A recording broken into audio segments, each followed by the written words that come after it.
Helsa decided to do a quick video on a post that I made, I believe it was a couple days ago, and it was a post about searching for the gods.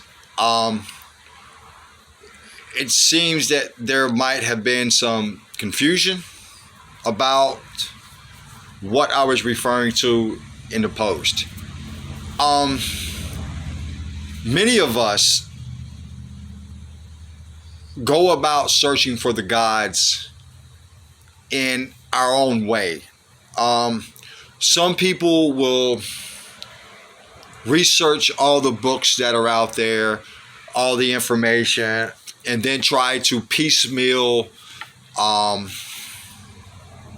belief system, or try to blend everything that they read to the point of it sometimes will border universalism, which is taking all the European different spiritual paths and stuff like that and trying to blend them all together and make it work.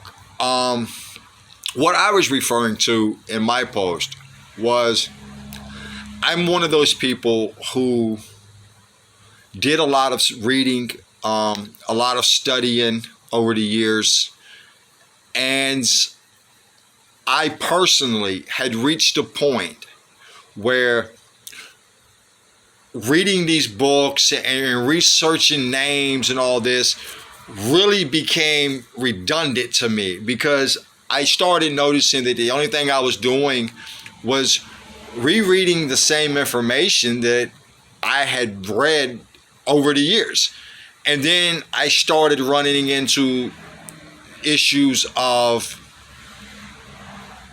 getting books that were written by people who were either universalist, Wiccans who hold universal beliefs, and it just started sending me in so many different directions that I was never really able to become grounded.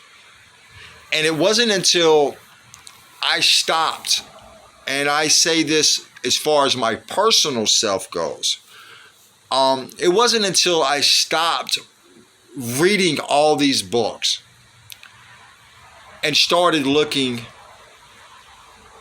to the greatest teacher of all. And this teacher was nature.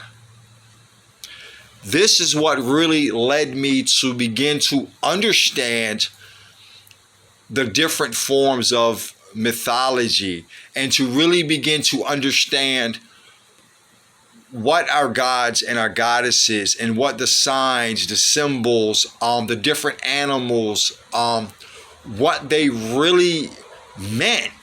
And when I started realizing that nature and the laws of nature, for me, was the greatest of all teachers, then a realization hit me, and it hit me like a ton of bricks.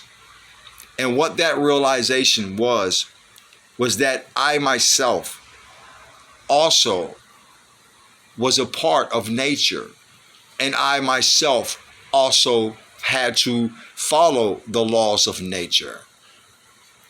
And when I just sat down and really, really looked into that, I began to understand that in order for me personally, in order for me to really understand my role within this whole big scheme of things, meaning nature, the laws of nature, universal law, I began to understand that I would never find the gods and the goddesses outside of myself.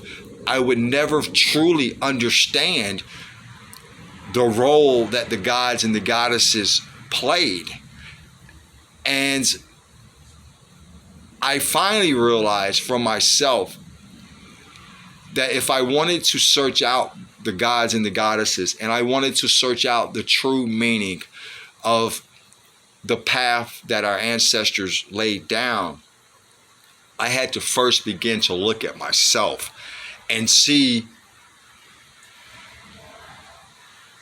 what am I made of? And when I say what am I made of, I don't mean the physical aspects. I mean the mental. And even then, using the word mental is really limited, because I understood, or I began to understand, that the physical aspects of us, this does not make us who we are.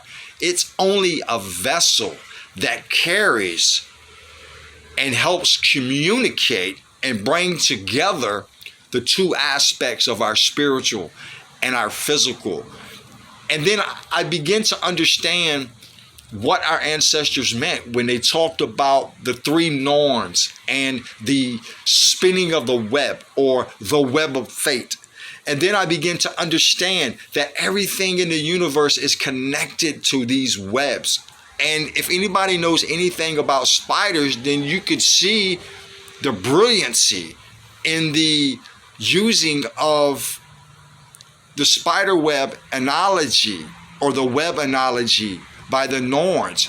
Because when you look at a web itself, it's just a physical aspect of it. But as soon as something touches it, it sends a vibration through the web, and it lets the spider know in exactly what direction and location it has to go.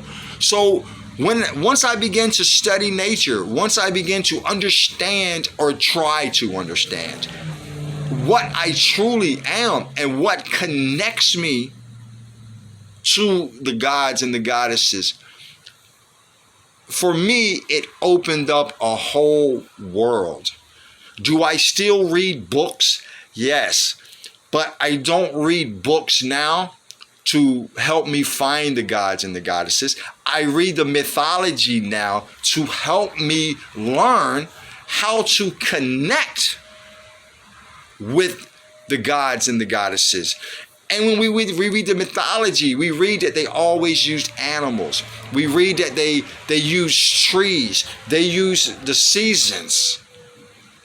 And once we study the laws of nature, and once we get to that point, then we actually begin to understand why all the terminologies, why in the mythology is animals being used, why are the seasons being used. And for me, I can only say that opened up a whole new world to me.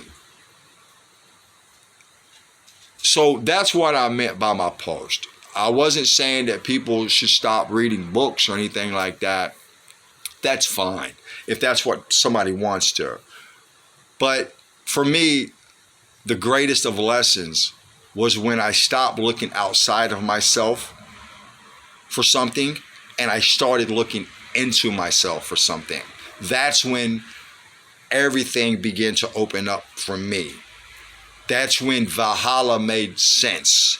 That's when the god Wotan and all his travels and his mythology, Thor, Balder, Freya, Frigga, whatever it was, once I understood their connection to nature, then I further understood why we have the Aesir, those gods who are what some people would refer to as the cloud gods, or those who live in the sky somewhere.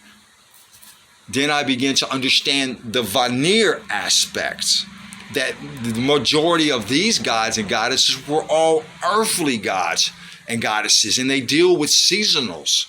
So the way I looked at it was, the Vanir gods and goddesses were my base. They were my foundation to begin to understand my connection to earth, my connection to nature. And then that the Aesir I begin to research and break down the mythology, and I begin to understand that, wait a minute, for me, these gods represent the non-physical or non-natural aspects of man. And I begin to understand how the god Wotan and Frigga and Thor, and how all these gods begin to play a part in the higher advancement or the elevation of us as a people, and even maybe us as a race. So these are my outlooks. Does not mean that this is what it is, because I don't think nobody fully understands everything. We will learn from the cradle to the grave, and even after that, we will probably continue to learn based upon the mythology. So I hope I didn't bore you. I hope I clarified my position a little bit. And whatever path it is that you're following, European path, whatever they want to call it nowadays, really look to yourself, and you'll learn a lot about our path. With that said, Helsa, as always, hold the heathen hammer high and fuck their world. And Mr. Algae and the Viking tribe, thanks for the shirt.